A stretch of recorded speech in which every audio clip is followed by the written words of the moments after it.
जंग जारी है। मोदी इंशाअल्लाह हम ये जंग लड़ेंगे और इंशाअल्लाह ये जंग हम कश्मीर में भी जीतेंगे।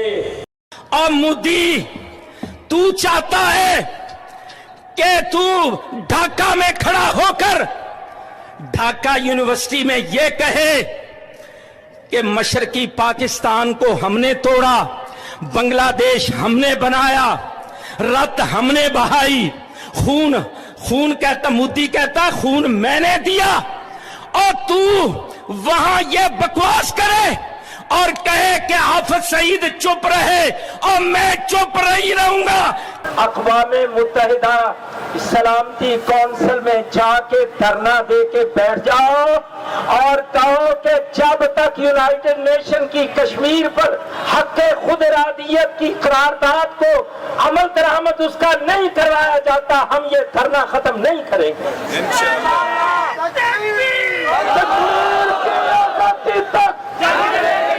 कश्मीर की आजादी तक इंडिया की बर्बाद। तो मेरा ख्याल है कश्मीर कमेटी के चेयरमैन मौलाना फजलुर रहमान भी इसका कभी कभी सन्नाटे की सबसे गूंजदार आवाज होती है और आज एशिया के दो परमाणु ताकतें उसी सन्नाटे के मुहाने पर खड़े हैं। 22 अप्रैल का वो वक्त जब पहलगाम की वादियों में अमन के सपनों को आतंक की बारूद से जला दिया गया, तब शायद ही किसी ने सोचा होगा कि यह हमला सिर्फ एक आतंकी साजिश नहीं बल्कि दो देशों के बीच एक ऐसी सियासी जंग की शुरुआत है जिसकी दस्तक अब सरहदों को पार कर चुकी है। अब नज़ारे बदले हैं, हवाएं बदली हैं और शायद बहुत जल्द नक्शा भी बदलने वाला है। कहानी शुरू होती है उस हमले से और ख़त्म होती है लाहौर की उस गली में जहां आज तक इंडिया टुडे की टीम ने वो कर दिखाया जो आज तक कोई कर नहीं सका। जहां एक तरफ भारत ने अपने एयर स्पेस को पाकिस्तान के लिए बंद कर दिया, सिंधु जल संधि पर ब्रेक लग चुका है और अटारी वाघा बॉर्डर पर सन्नाटा गहराता जा रहा है, वहीं पाकिस्तान की फिजाओं में खौफ तारी है और उसी खौफ के साए में पाकिस्तान के सबसे खतरनाक आतंक की धड़कनें भी अब बेसुर राग छेड़ रही हैं। वो नाम जिसे नफरत भी थर्राती है, हाफिज सईद, भारत का दुश्मन नंबर 1, जिस पर अमेरिका ने $10 मिलियन का इनाम रखा है और जो इस वक्त एक ऐसे घर में छिपा है जो बाहर से आम है लेकिन अंदर से एक बंकर नुमा किले में तब्दील हो चुका है। और यहीं से इस कहानी की असल थ्रिलर भी शुरू होती है। आज तक इंडिया टुडे की अंडरकवर टीम ने उस मकान तक पहुंच बनाई, लाहौर के भीड़भाड़ में छिपा वो ठिकाना जहां हाफिज सईद दिन के उजाले में भी डरता है। एक एक आहट उसे मौत का पैगाम लगती है और वो अपने चारों ओर ऐसे सिक्योरिटी कवच में जकड़ा है मानो जान उसके गुनाहों से भी ज्यादा कीमती हो चुकी है। लेकिन सवाल यह है, क्या वक्त आ गया है जब यह कवच टूटेगा? क्या पहलगाम हमले की पटकथा भी इसी घर की दीवारों में लिखी गई थी? क्या भारत की सैन्य तैयारी अब केवल जवाब नहीं, निर्णायक कदम की तैयारी है? और सबसे बड़ा सवाल, अगर भारत ने अगला कदम उठाया तो क्या यह वही घर होगा जहां हाफिज सईद की कहानी खत्म होगी? हम आपको दिखाएंगे वो सैटेलाइट इमेज, वो खुफिया बातचीत और वो इशारे जो इस बात की तस्दीक करते हैं कि लाहौर का ये मकान इस वक्त भारत की रडार पर है। साथ ही आपको दिखाएंगे उस आतंकी का चेहरा जो अब सिर्फ एक मोहरा बन चुका है, एक बेहद खौफनाक गेम में जिसकी अगली चाल शायद तय हो चुकी है, क्योंकि अब भारत चुप नहीं बैठेगा और पाकिस्तान के आतंकी आकाओं की उल्टी गिनती अब शुरू हो चुकी है। 22 अप्रैल वादियों में बर्फ थी पर आग पहलगाम की जमीन पर उतर आई थी। गोलियों की गूंज, खून का धुआं और एक साजिश जो सरहद के उस पार से चली थी। यह हमला नहीं था, यह ऐलान था भारत को उकसाने का, ललकारने का। लेकिन जो हुआ उसके बाद उसने पाकिस्तान की रूह तक को हिला कर रख दिया। भारत ने अपने एयर स्पेस को पाकिस्तान के लिए बंद कर दिया। तारीख तय हुई 30 अप्रैल से 23 मई तक और उसी पल इस्लामाबाद की फिजाओं में सरगर्मी घुल गई, डर का पसीना टपकने लगा। आईएसआई चीफ को अचानक एनएसए की जिम्मेदारी क्यों दे दी गई? पाकिस्तान क्यों घबरा गया है भारत की इस चुप्पी से? क्यों अमेरिका के टॉप डिप्लोमेट को बार बार फोन करने पड़े? क्यों पाकिस्तान के प्रधानमंत्री ने मदद की गुहार लगाई? और सबसे अहम, क्यों पाकिस्तान अब अपने आतंकियों को खुद के ही बंकरों में छिपा रहा है? क्योंकि अब भारत के रडार पर सिर्फ एक नाम चमक रहा है, हाफिज सईद, वही आतंक का सरगना जो अब सेफ हाउस में छिपकर सांसें गिन रहा है। नमस्कार दोस्तों, मेरा नाम है मोहम्मद आसिम और आप देख रहे हैं क्राइम तक। पहलगाम में 22 अप्रैल को हुए आतंकी हमले के बाद से भारत और पाकिस्तान के संबंध बेहद तनावपूर्ण दौर से गुजर रहे हैं। पाकिस्तान इस वक्त खौफ में है कि भारत किसी भी वक्त सैन्य कार्रवाई कर सकता है। ऐसे में वो पूरी तरह से अलर्ट मोड में है। इस बीच भारत ने पाकिस्तान के लिए अपना एयर स्पेस बंद कर दिया है। एयर स्पेस को 30 अप्रैल से 23 मई तक के लिए बंद किया गया है। वहीं अमेरिकी विदेश मंत्री मार्को रूबियो ने पाकिस्तान के प्रधानमंत्री शहबाज शरीफ और भारत के विदेश मंत्री जयशंकर को फोन कर मौजूदा हालात को लेकर चर्चा की। इस दौरान शहबाज ने अमेरिकी विदेश मंत्री से मदद की गुहार लगाई भी है। वैसे इस बीच खबर यह भी आई कि पहलगाम में हुआ आतंकी हमले के बाद भारत की तीखी प्रतिक्रिया और आक्रामक रणनीति के चलते पाकिस्तान में खलबली मच गई है। भारत की सैन्य तैयारी से घबराए पाकिस्तान ने अपनी खुफिया एजेंसी आईएसआई के chief lieutenant general Mohammad Asim Malik को राष्ट्रीय सुरक्षा सलाहकार यानी कि एनएसए का अतिरिक्त प्रभार सौंप दिया है। पाकिस्तान के अखबार दी एक्सप्रेस ट्रिब्यून की एक रिपोर्ट के मुताबिक आसिम मलिक को यह जिम्मेदारी अतिरिक्त प्रभार के तौर पर सौंपी गई है और इस नियुक्ति का औपचारिक आदेश भी जारी कर दिया गया है। माना जा रहा है कि भारत की निर्णायक प्रतिक्रिया के मद्देनजर पाकिस्तान ने यह कदम उठाया है। जैसे आपको बता दें कि आसिम मलिक को आईएसआई प्रमुख के तौर पर पिछले साल सितंबर में नियुक्त किया गया था। 22 अप्रैल को पहलगाम में हुए आतंकी हमले के बाद भारत ने आक्रामक रवैया अपनाते हुए पाकिस्तान के खिलाफ कई कड़े कदम उठाए हैं। इससे पाकिस्तान की राजनीतिक और सैन्य नेतृत्व में हड़कंप मच गया है। लिहाजा पाकिस्तान के सूचना मंत्री अताउल्लाह तरार ने दावा किया था कि भारत 24 से 36 घंटे में पाकिस्तान पर हमला कर सकता है। तरार ने गीदड़ भभकी देते हुए कहा था कि अगर भारत ने कोई आक्रामक कदम उठाया तो उसे कड़ी प्रतिक्रिया का सामना करना पड़ेगा और वो क्षेत्र में किसी भी गंभीर नतीजे के लिए जिम्मेदार होगा।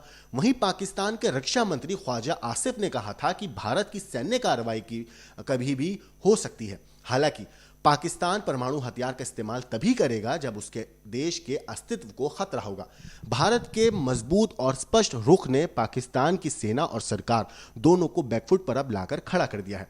पाकिस्तान ने न सिर्फ आतंकियों को बंकरे में छिपा रहा है बल्कि अपने राजनयिकों को दुनिया भर के देशों में भेजकर माहौल को शांत करने की कोशिश भी कर रहा है।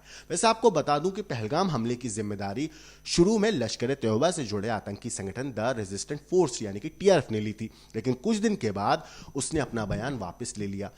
माना जा रहा है कि पाकिस्तान के सैन्य दबाव के चलते यह बयान वापस लिया गया। भारत ने इस आतंकी हमले के जवाब में पाकिस्तान के खिलाफ कई कड़े कदम उठाए हैं। इनमें सिंधु जल संधि को रोकना, पाकिस्तानी सैन्य अधिकारियों को निष्कासित करना, एयर स्पेस बंद करना और अटारी वाघा बॉर्डर को सील करना शामिल है। इसके जवाब में पाकिस्तान ने भी शिमला समझौते को निलंबित कर दिया है। हालांकि पहलगाम में हुआ आतंकी हमले के बाद इस वक्त जो टॉप टारगेट भारत की रडार पर है उनमें नंबर 1 है ये शख्स जिसे हाफिज सईद कहते हैं। जी हां, वो हाफिज सईद जो भारत का दुश्मन नंबर 1 और सैकड़ों बेगुनाहों की मौत का गुनहगार है।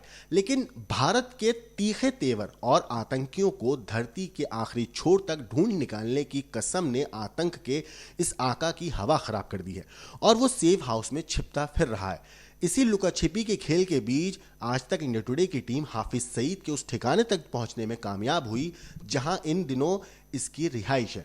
ध्यान से देखिए, पाकिस्तान के पंजाब सूबे के लाहौर शहर में मौजूद यही वो मकान है जिसमें हाफिज सईद रहता है। एक ऐसा शख्स वो दुनिया के टॉप मोस्ट वांटेड में शुमार है और जिसके सिर पर खुद अमेरिका ने $10 मिलियन के इनाम का ऐलान किया था। उसका इतने घने रिहायशी इलाके में एक आम शहरी की तरह रहना ये दिखाता है, ये दर्शाता है कि वो किस तरह आम लोगों को ढाल बनाकर अपनी जान की हिफाजत चाहता है। मगर क्योंकि उसके कर्म ऐसे हैं, उसके कांड ऐसे हैं कि उसका डरना और हर आहट पर मौत से बचने की कोशिश करना लाजमी है और इसीलिए हाफिज सईद ने अपने इस मकान के इर्द गिर्द कुछ इतनी कड़ी सुरक्षा लगा रखी है कि यहां तक पहुंचना आम लोगों के लिए तकरीबन नामुमकिन सी बात है। लेकिन इसके बावजूद आज तक इंडिया टुडे की टीम न सिर्फ उसके इस खुफिया ठिकाने तक पहुंचने में कामयाब हुई बल्कि उसका चप्पा चप्पा छानने के साथ साथ जो अंडरकवर रिपोर्टर्स थे उन्होंने उसके सिक्योरिटी गार्ड से बातचीत करके उसके घर के आसपास के माहौल को भी भांपने समझने की कोशिश की। अब आपको खुफिया कैमरे के साथ साथ सैटेलाइट कैमरे से ली गई हाफिज सईद के इसी ठिकाने की एक एक तस्वीर दिखाते हैं। साथ ही दिखाएंगे कि ये इस मकान के आसपास आखिर वो कौन सी जगह है जहां हाफिज सईद का आना जाना और उठना बैठना है। लेकिन इससे पहले एक झलक हाफिज सईद के इन सुरक्षा कर्मियों की देख लिए जिन पर $10 मिलियन के इनामी आतंकवादी के जान की हिफाजत करने की जिम्मेदारी है। हाफिज सईद के ठिकाने की तलाश में जो आज तक इंडिया टुडे की टीम है वो लाहौर के इस मोहल्ले तक पहुंच चुकी थी, लेकिन अभी भी उन्हें इस बात की तस्दीक करनी थी कि आखिर ये मकान वाकई हाफिज सईद का है या नहीं। तो टीम ने बिल्कुल किसी कोतूहल, किसी उत्साहित शहरी की तरह वहां पर तैनात सुरक्षा कर्मियों से बात की। बातों बातों में पूछ लिया क्या वो लोग हाफिज सईद की सुरक्षा में ही तैनात हैं। जवाब उन्हें इशारे में मिला। सुरक्षा कर्मियों ने हाँ में सिर हिलाकर जो सवाल थे उसकी तस्दीक कर दी जवाब की। एक बार फिर देखिए जब टीम ने हाफिज सईद की सुरक्षा में तैनात सुरक्षा कर्मियों से उनके आका के बारे में पूछा तो उन्हें इशारे में क्या जवाब मिला। इंशाल्लाह जिंदगी रही तो इंशाल्लाह मुलाकात होएगी एक दो चार दिन विच। ठीक है सर जी, मुलाकात रहेगी इंशाल्लाह। ये हाफिज साहब दे पर्सनल ने। हां हां हाफिज साहब ने ये जितनी भी सिक्योरिटी हाफिज पर्सनल रखी सारी। ठीक है इंशाल्लाह। ठीक है इकबाल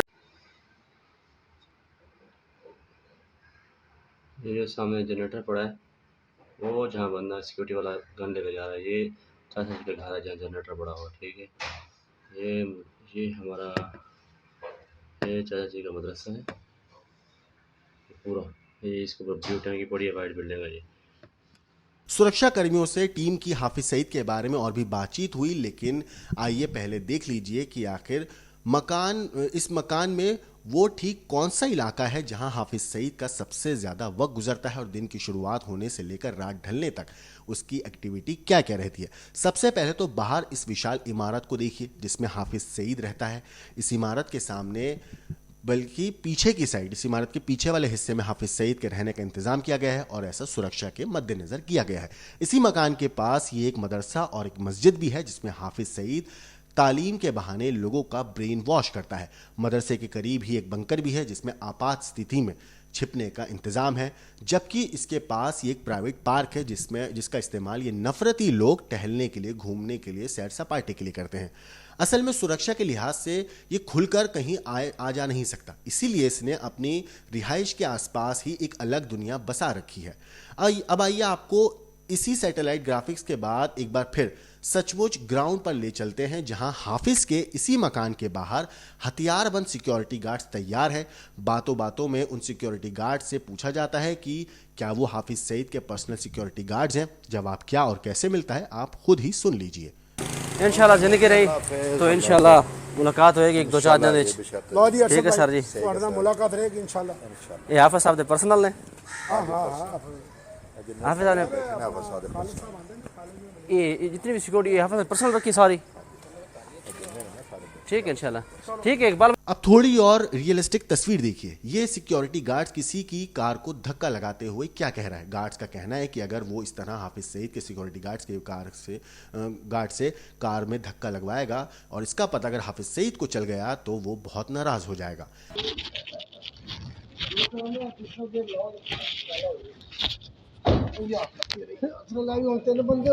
हाफिज साहब पता लग गया ना भी मेरी सिक्योरिटी धक्का ला रहा है, फिर खैर नहीं किसी दे।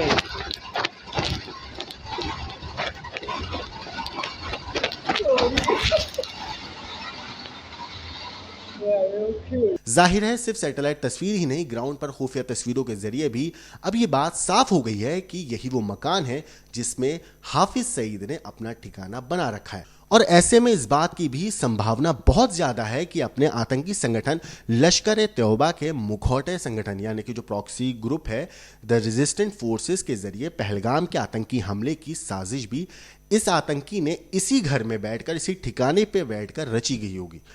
अब जब हाफिज और उसके जैसे बेशुमार आतंकी भारतीय फौज के निशाने पर हैं तो इनमें से कब कौन सा ठिकाना मिट्टी में मिल जाए ये फिलहाल कोई नहीं जानता। लेकिन अगर बात करें कि ये लोग आतंक फैलाने के लिए मासूमों को, लड़कों को, लोगों को कैसे हायर करते हैं, कैसे करते हैं उनका ब्रेन वॉश, तो आपको बता दूं कि कश्मीर में आतंकी संगठनों के टारगेट पर कम उम्र के लड़के होते हैं। कई बार तो वो नाबालिगों को भी अपने साथ जोड़ लेते हैं।